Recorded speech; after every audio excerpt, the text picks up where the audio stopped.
देवी तलैया में नहाई के उजले नारे पर खड़ी।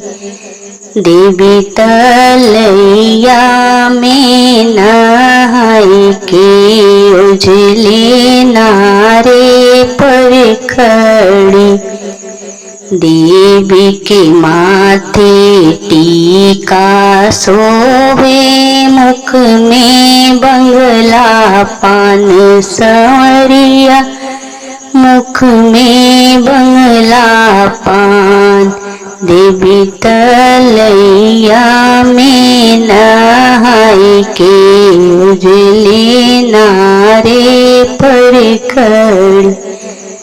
देवी के माथे टीका शोभे, मुख में बंगला पान संवरिया, मुख में बंगला पान।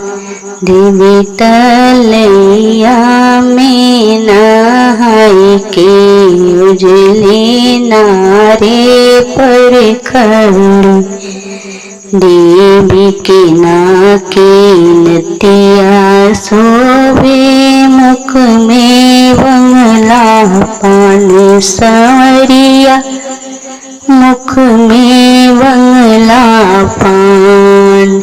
देवी तलैया में नहाई के उजले नारे पर खड़ी।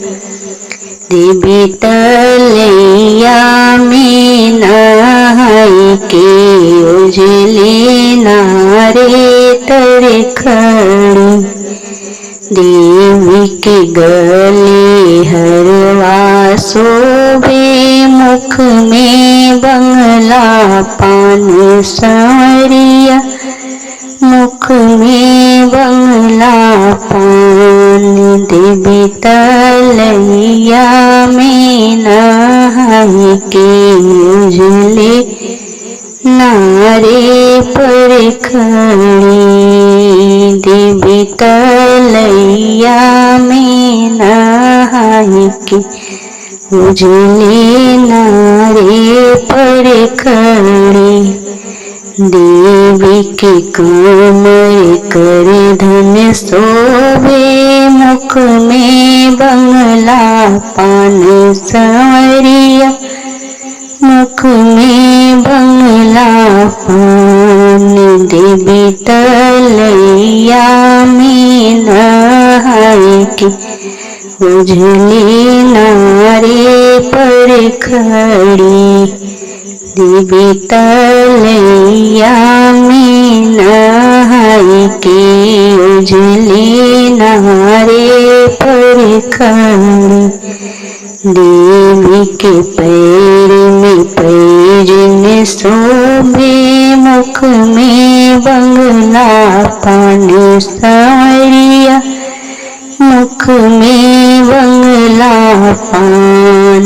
देवी तलैया में नहाई के उजले नारे पर खड़ी।